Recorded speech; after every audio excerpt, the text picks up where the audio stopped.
Saludos amigos, sean bienvenidos a un nuevo programa de La Ventana Rota. Mi nombre es Diego Mendoza y en el día de hoy vamos a estar analizando lo que es la actual situación económica del país, basado en los más recientes indicadores de inflación, tipo de cambio y lo que ha sido el desempeño del consumo. Y para ello contamos con el economista Kevin Matos. Gracias por concedernos esta entrevista, Kevin. Para Muchas gracias, iniciar, Diego, muchas gracias. tenemos los datos de inflación que acaba de ofrecernos el Observatorio Venezolano de Finanzas. El mes de abril Así es. cierra en torno al 2,5%. Vemos que se mantiene la desaceleración que ya se presentó en marzo, la inflación fue de 4,2%. Veníamos de meses con una inflación, unos indicadores galopantes, ¿no? De dos dígitos. ¿A qué cree que se debe ahora esta caída, ¿no? Y si de pronto puede ser sostenida. Sí, Diego, bueno, mira, parte de lo que hemos visto con esta desaceleración de estos dos últimos meses, en el mes de marzo y en el mes de abril de este año, gran parte de esta desaceleración ha sido por la caída en el consumo a nivel nacional. Desde el año pasado estamos viendo que esta falta de incremento salarial, que este 1 de mayo, bueno, no fue lo ideal y no era lo esperado por la mayoría de los empleados en el país, sobre todo el sector público. Esta caída en el consumo llevó a la desaceleración de la inflación, y parte de esto ha sido, por supuesto, por la falta de incremento salarial, que eso nos llevó a los venezolanos a una restricción presupuestaria, donde esa pérdida de poder adquisitivo no tenían mayores ingresos para realizar un mayor consumo de productos y servicios, lo cual llevó a esta desaceleración en la inflación. Y por supuesto esto no, conlleva también a una caída en el nivel de empleo y de producción nacional. Por otro lado, estamos viendo cómo ha venido cayendo desde el año pasado, el 2022, la actividad económica en el país, donde en el primer trimestre del año 2022 tuvimos una actividad económica del 18%, en el segundo trimestre fue de un 16%, en el cuarto trimestre de un 11% y a finales de año, el último trimestre fue de un 9%. Este año vimos cómo estamos entrando nuevamente en un proceso de contracción económica debido a este primer trimestre, que caímos a un menos 8,3%, y Sí. esto es una señal muy alarmante de la actividad económica en el país, porque estamos viendo cómo vienen retrocediendo los niveles de producción. Por supuesto, eso te impacta en los niveles de inflación, y por eso hemos visto cómo ha venido desacelerando a estos últimos 2 meses del año la tasa de inflación mensual, pero a pesar de eso, la tasa interanual se mantiene por encima del 400%, por lo cual sigue siendo el país con la inflación más alta del mundo. Entonces, eso es muy preocupante aún, porque a pesar que estamos viendo esta desaceleración en las tasas mensuales, aún seguimos con la inflación más alta del mundo. Entonces, es un tema a considerar. Sí, así es. Ahora quiero que nos desplacemos a lo que ha sido la variación en el tipo de cambio, la cual ahora mismo ha experimentado, podríamos decir, una relativa estabilidad. Según datos nuevamente del Observatorio Venezolano de Finanzas, la depreciación del bolívar frente al dólar en lo que fue el pasado mes de abril estuvo en el 0,98%. Pero hablamos que en el primer Así es. trimestre del año esa depreciación fue del 28%.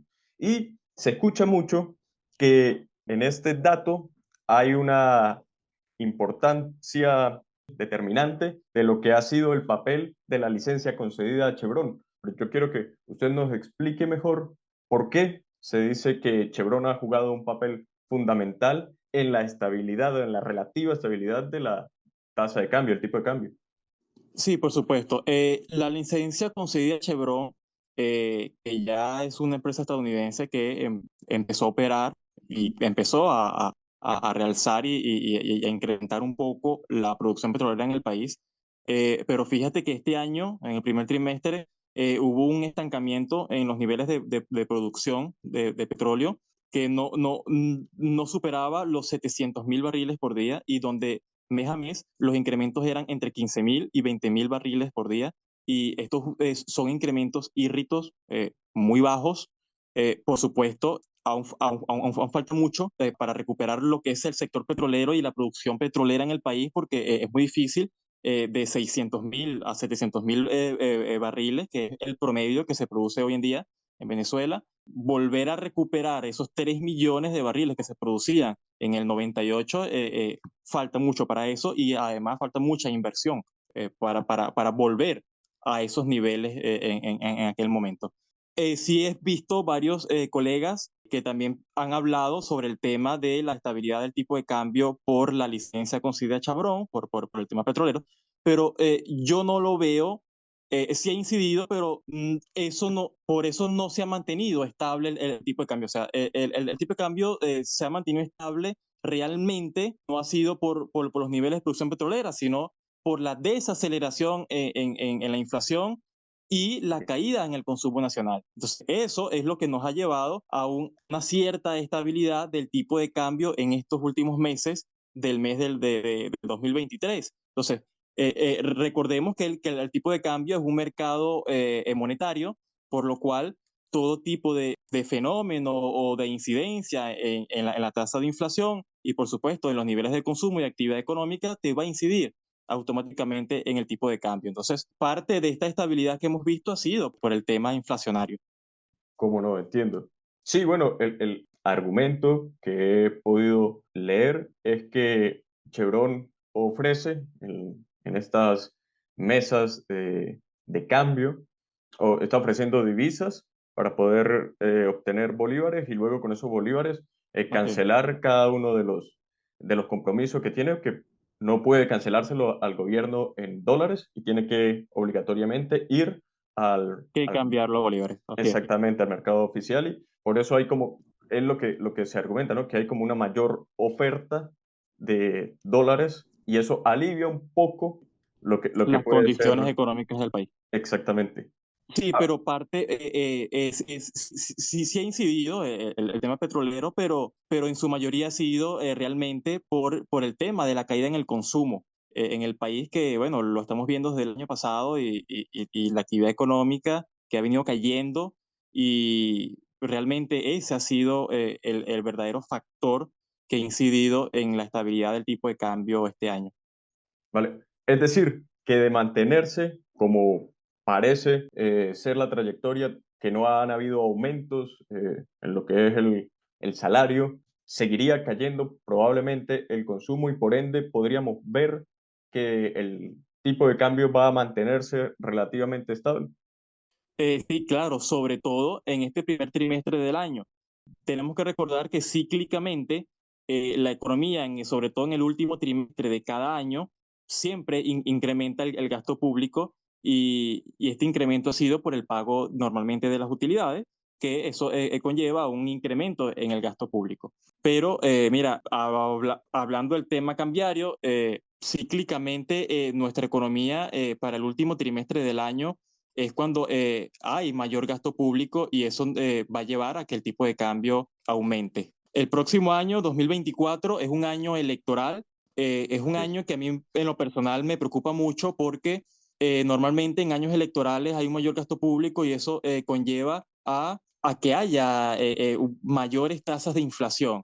Y en lo personal me preocupa mucho ese tema porque este año, fíjate cómo vimos estos dos primeros meses, en el mes de enero y de febrero, tasas de inflación altas y la tasa interanual no baja de 400%. Entonces, hay que ver cómo siguen, se sigue observando las variables económicas este año 2023 porque deberían de buscar cierta estabilidad en la tasa de inflación este año debido a que lo esperado en el 2024 será un año de mayor inflación, de mayor gasto público, de mayor liquidez monetaria y deberían este año de mantener cierta estabilidad en los niveles de precios de bienes y servicios. Pero hay que ver qué ocurre este año en la política fiscal y política monetaria en el país. ¿Cómo no?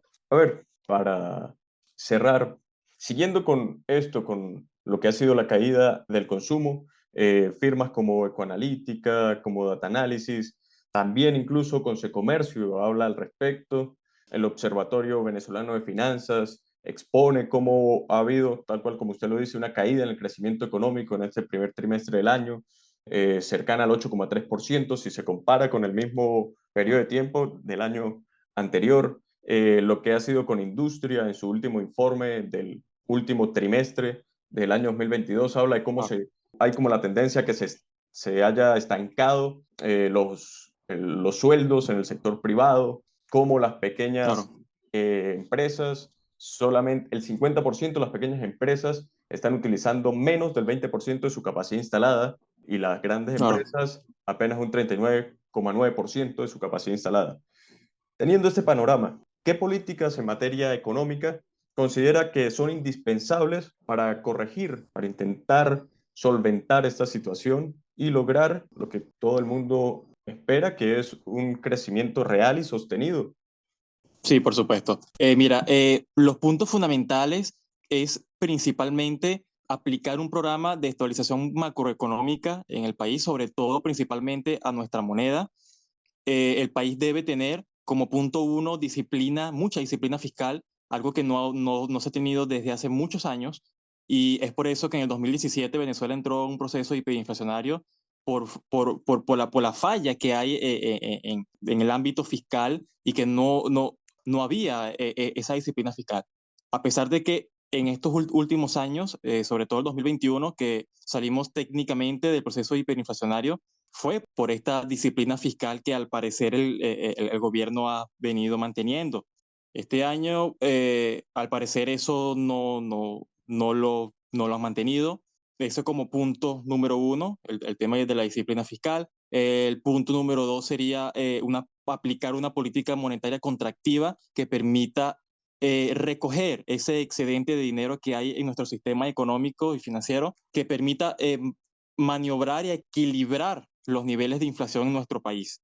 Como punto número tres sería la inversión extranjera, inversión internacional, porque necesitamos muchos recursos para recuperar la industria productiva nacional, no solamente la petrolera, que se necesitan grandes recursos para recuperarla, sino todo el parque industrial del país, porque en la medida de que tengamos mayores niveles de producción, también vamos a ir combatiendo los niveles de inflación.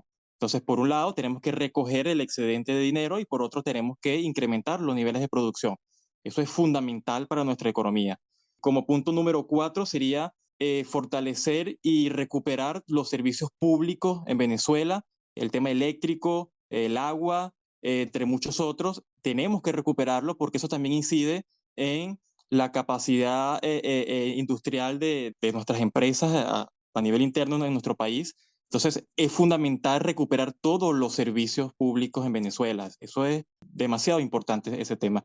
Y por último, tenemos que reformar diversas leyes en Venezuela y empezar a respetar la propiedad privada. Eso es importantísimo porque en la medida de que se respete la propiedad privada, empezaríamos a enviar mayores señales de confianza y de estabilidad y de respeto a la ley y sobre todo a los empresarios para que ellos puedan venir a invertir en Venezuela. Entonces, para mí estos son los puntos fundamentales para recuperar nuestra economía en Venezuela. Vale, cómo no, perfecto. Kevin, le agradezco que haya aceptado la invitación al programa, su tiempo y sus No, opiniones. muchas gracias a ti, Diego. Espero que en una Muchas gracias a ti. próxima oportunidad podamos volver a conversar y analizar lo que Seguiremos son en contacto por acá. los posteriores meses, cómo va desarrollándose la actividad económica en el país, que es algo que a todos nos tiene siempre alerta, ¿no? Así es. Muchas gracias, Diego, y muchas gracias a todos quienes nos escuchan, a toda tu audiencia. Muchas gracias por esta oportunidad. Vale, cómo no. Conversábamos con el economista Kevin Matos acerca de lo que ha sido el desarrollo de la economía nacional en estos primeros 4 meses del presente año 2023. A ustedes que nos están viendo, no olviden suscribirse al canal La Ventana Rota y dejar sus comentarios. Recuerden que también nos pueden escuchar a través de Anchor y a través de lanacionradio.fm. Será hasta un próximo programa aquí en esto que se llama La Ventana Rota.